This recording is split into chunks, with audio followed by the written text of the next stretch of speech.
Right,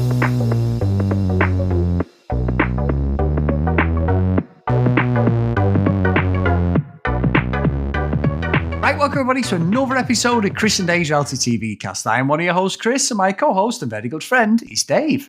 Hey there, Chris, and hello to our listeners out there. Welcome to Chris and Dave's Reality TV Cast. We are covering I'm a Celebrity, Get Me Out of Here, Season 23, Week number 2, Chris. Now, where would you like to start today, sir? Well, obviously, Dave, we need to have a moment's silence because I know that you were rather upset that we lost Grace Den and Jamie Lynn at the start of the week. I mean, to be fair, Grace didn't look good, Dave, on the screen. She was very slim anyway. She looked like she'd lost a lot of weight, which a lot of people doing there. Unhealthy, and I think it was affecting the mental health as well. And I think that was probably the right call for her to go. And then Jamie Lynn was sort of similar ilk as well, sadly. I mean, obviously, people talk about this on I'm a Celebrity, saying, it's bullshit, off camera. And a lot of ex-contestants have said, like, yeah, off camera, you're eating fucking burger and chips and all that. You're not. It's exactly as we see it. So that was, I think mentally, it just breaks people down, if not physically as well. So I think it's probably the right call for both of them to go. Yeah, I think Jamie Lynn in particular, though, I thought she'd sort of come out the other side of that. She looked really upset the first few days and then, had a bit of a wobble. But it was when she won a bunch of stars, wasn't it, with that challenge last week. And I thought, oh, she's coming out the other side. But, maybe it's just all got a bit too much, I guess.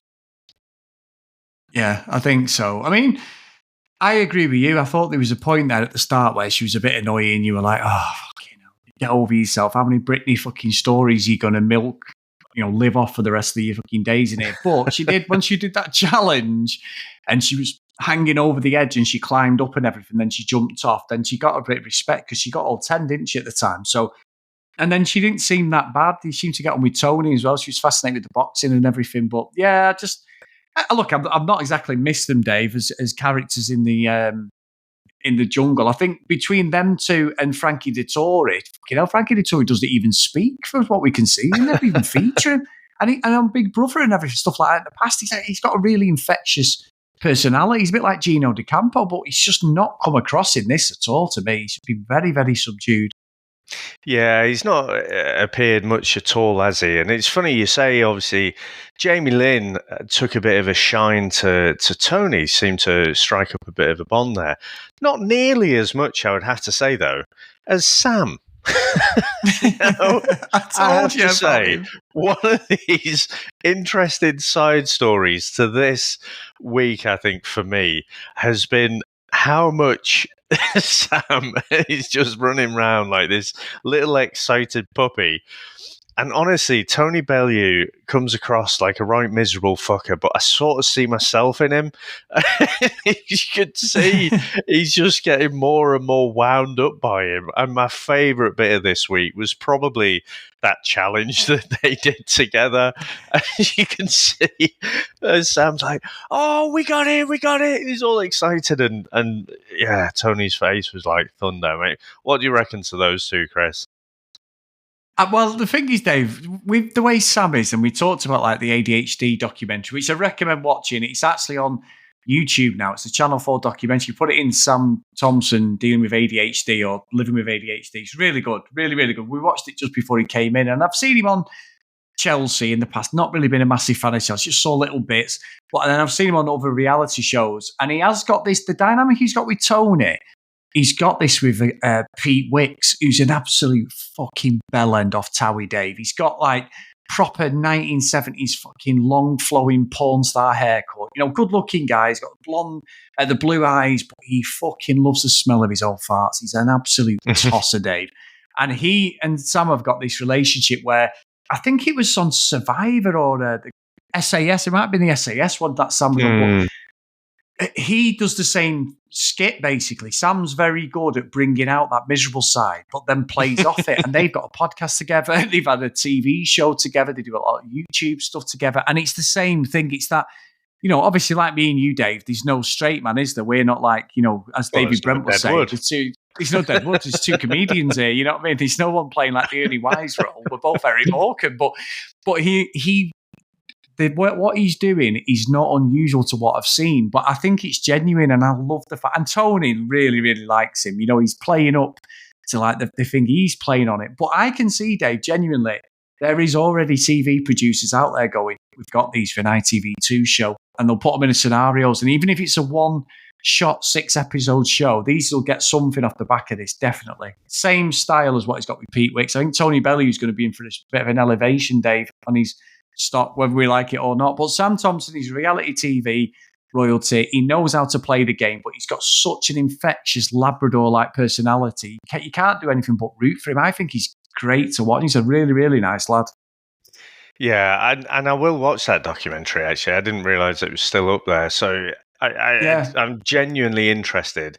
And I remember, Chris, watching the episode 1, not knowing much about him, I'm thinking, God, it's going to be too much. He will do my head in, I'm sure. And, I was wondering as well a little bit, how long can you keep that kind of Blue Peter style children's presenter act up?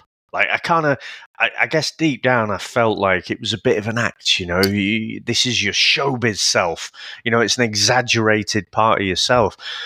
But he does genuinely seem to be that person. And, obviously he's not completely over the top all the time, but, he seems to be most of the time. And I love the fact that he was the camp leader for most of the week. And, utterly terrible choice, but I guess that's why he's been chosen as camp leader, because someone like that isn't going to be the organizer. They're not going to do the delegation or anything. So he was sort of loving it, but then any decisions that had to be made, he was kind of shirking them. But yeah, honestly, with that TV show, that potential spin-off, slightly ashamed to say, Chris, but I would watch that. I would watch Sam and Tony just all day long, just watching Sam wind him up and watching Tony just get more and more wound up. I love it. I do. And talk about Tony, Dave, like you say, he's got this like grumpy style to him. But when they did that, like where there was 5 of them in the little, almost like coffins, weren't they? And they had the keys, and then Tony ends up with the snakes on him. Fucking hell, he was like, leave me alone, mate. What are you doing there? They were quite big snakes, them though, to be fair. And I love the fact Ant and Decker giving him shit, and then they're like, and then he's like, hey, shut up, smart ass, and all. It's like his dialogue's very northern, innit? Like how we would speak to each other, like you fucking clever fucking. Also, the white ones are poisonous. The white ones are poisonous. Yeah. Like, no, they're not. You could tell he was genuinely shitting it. But what I loved is how he was trying to rationalize with them, and talk to them like they were human beings, like he was negotiating.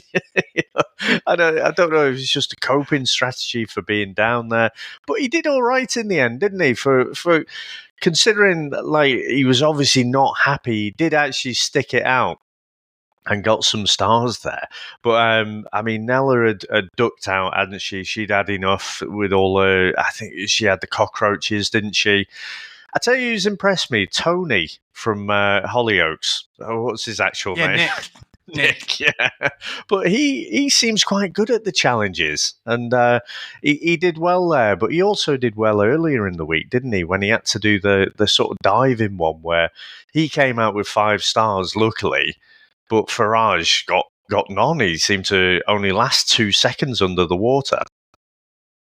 Oh, the Farage was fucking brilliant, wasn't he, Dave? Like, he was shaking like mad. He had the rats in there. And at the end, he went, it's not going to notice why I was picked for the rats by the British public. And I'm just like, well, you reap what you sow. However, Dave, he's now the 3rd fucking favourite at 8-1. How the hell has this happened where he's now 3rd fucking favourite to win it? I don't think he's going to win it, but you're like, this is unbelievable. I suspect the Daily Mail readers and the Daily Express readers are probably a big portion of that. So you can see it, can't you? That people will get behind him. I do think some of the stuff that's come up, actually, I didn't think they discussed this openly, but when what's his name, Frank, is it? The French guy, the chef? Fred, sorry, not Frank. Discussing Brexit and stuff. But Chris, there was an interesting discussion about halfway through the week about cultural appropriation. Now, in that first week, they were making up that song and putting on the accent to talk about water, weren't they? Now, I must admit, at the time, I thought, oh, that's not right, that.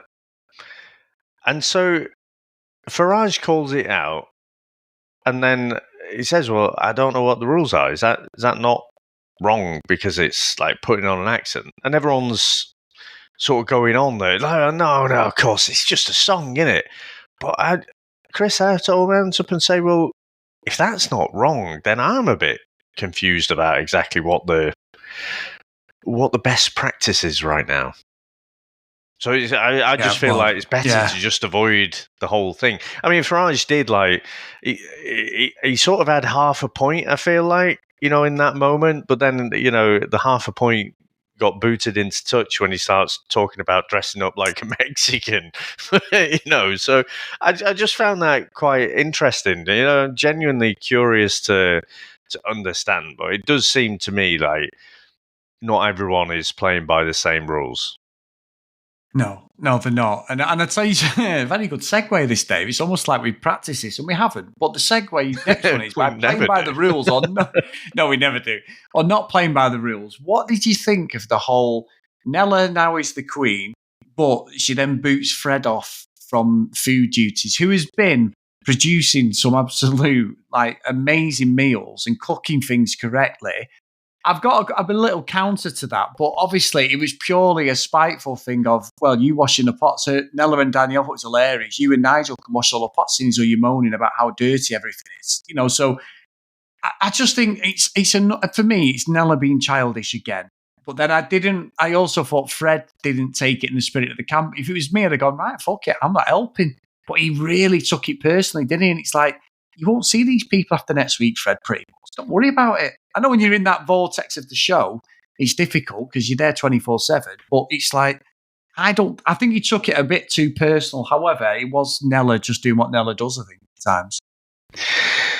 I mean, it wasn't just Nella, to be fair. I think there were a few of them, weren't there? Like, for me, childish is not a bad way to put it. For me, it is that immaturity. I mean, to be honest, immature bellends, right? You've got literally a fucking French trained chef there, and it's like, let's mix it all up. Let's get someone else do the cooking. Let's get Fred to do the washing up because apparently he likes things to be washed up properly. What a wanker! Let's get him to do that. Yeah, let's rip it all up. Yeah, fuck off, Chris. Let me put it into a band context. Yeah, if back in the day, going back a good while now. Where's this going? Right, if someone comes along and says, I tell you what, lads, let's fucking mix it up a bit. We've been gigging for ages now. Chris, you go on the bass, right? Dave, you go and sing. It'd be fucking mental. Yeah, it'd be such a laugh.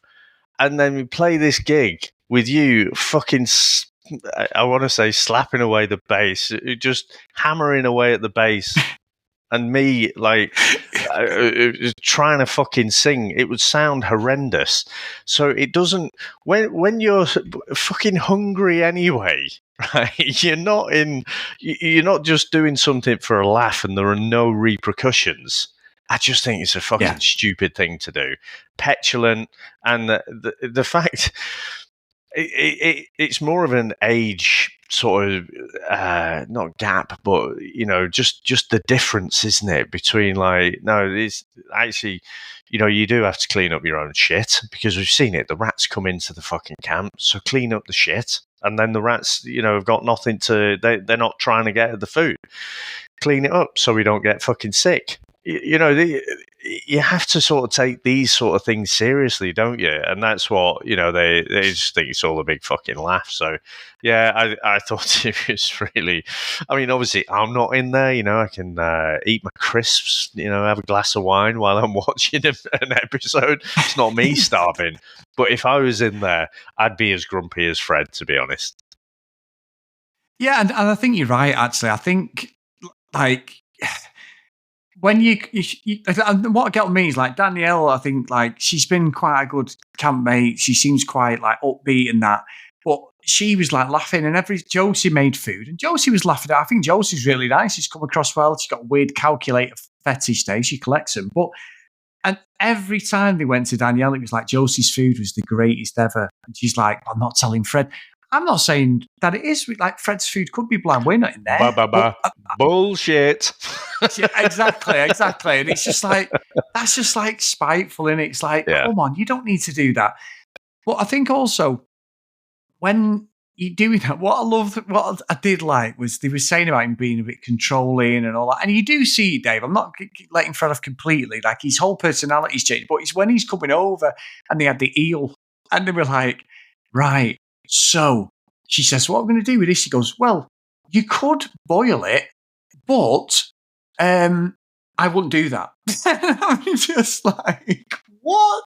You know what I mean? It's just like, Fred, leave it alone, son. Let her do whatever you do. I know you're going to have to eat the food, but it's not going to be unedible. Let her do a thing, whether you agree or not. That's the whole point of this hierarchy. As much as I think he should always be on the food duties, it's part of the show, isn't it? That's it. You know, it's just, if you burn it, and that's it. So, yeah, I think he's taking it a little bit too serious, but I do agree with you. If they're going to want stuff clean, why shouldn't it be clean? Because at the end of the day, like you said, these rats, these fucking insects everywhere. Lo and behold, you want someone so it's all clean so you don't get fucking, you know, a bad stomach and you running to the dunny. Then that would be an issue, wouldn't it? So I would have thought if she was being arsed, so fucking funny then, would it? No, exactly. Yeah, exactly. If there's a queue there for the dunny, no, I don't think there would be. Like I say, I think it's just probably a bit of an age thing, isn't it? You probably don't care about this thing when you're in your 20s or whatever. But yeah, it'll be interesting to see where that goes. But yeah, I agree. We'll see. I'm a bit glad Farage didn't get it. You could see he was angling a bit. Who was it? Was it Josie who came to ask him a question and he just completely fucking asked her a different question? He's got quite grumpy, hasn't he? I thought he'd be on the charm offensive, like I say, the rumour has it, because the Tories are so right at the minute and all likeliness they'll lose the next election, so there'll be another Tory leader campaign on, and because he's not affiliated with the party, he'll run for that. So I thought he'd properly be on the charm offensive, but yeah, he's been a bit grumpy, a bit shit at the challenges as well. But gets pocket $1.5 million, so doing all right. He was wrong, Dave. He was wrong. Yeah, you're right. So anyway, thank you, mate. Again, I've enjoyed watching this and sort of knowing that we're going to be talking about it. And we've actually had good feedback on doing I'm A Celeb, haven't we? I know we've only done one. We're just doing basically 3 episodes, aren't we? It's the end. The next week is going to be the end of the show. But I've actually enjoyed just watching it from a podcasting perspective, not just as like a fan, but I usually watch it every year because it is for me. I know it used to be X Factor, but I'm A Celeb for me is the lead up to Christmas, and it just finishes it'll finish next week, middle of December, Christmas parties, getting stuff together. So no, I enjoyed it. I think Ant and Dec have been on form as well. I think there's been a few that haven't hit, but then there's quite a few things that I've actually like proper burst out laughing at some of like the backhanded fucking stuff they say, like the innuendo and that. I think they've been better this series. Yeah, I mean, I've enjoyed it because I don't watch it season by season like yourself, so it's been fairly new to come back to it for me. And they are funny together. A lot of it is just. It's very showbiz funny, isn't it? It's very set up, a lot of it. There was one bit where they were doing a Neighbours reference, so they'd got the music set up. The reoccurring joke with, they'll say something and then make a joke as if that's a horse name that Frankie Dettori's been riding. I did notice, Chris, they dropped the old PJ and Duncan in there as a bit of a joke, didn't they? Because they'd accidentally, I think it was Ant, wasn't it? He accidentally called Nick Tony, as I did before, because we all know him. That's been his one role, hasn't it? His one role in TV has been Tony from Hollyoaks. So, fucking brilliant. Yeah, but they have been funny. No, they've been good. They've been good. And honestly, again, thanks everyone for sticking with us. Hope you're having a good lead up to Christmas. And we'll see what we're going to do next after we finish this, if we do anything, whether we take a couple of weeks break. But we'll tell you as soon as we know what's going on. There will be a Patreon episode coming out soon, guys, as well. So keep your eyes peeled if you're a Patreon on the Patreon feed.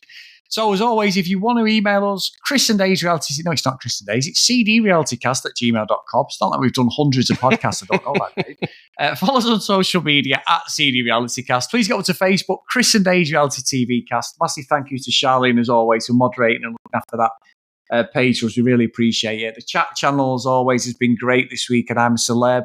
And I believe, Dave, to be fair, I saw you tag me. I believe Love Island Australia has been off the hook.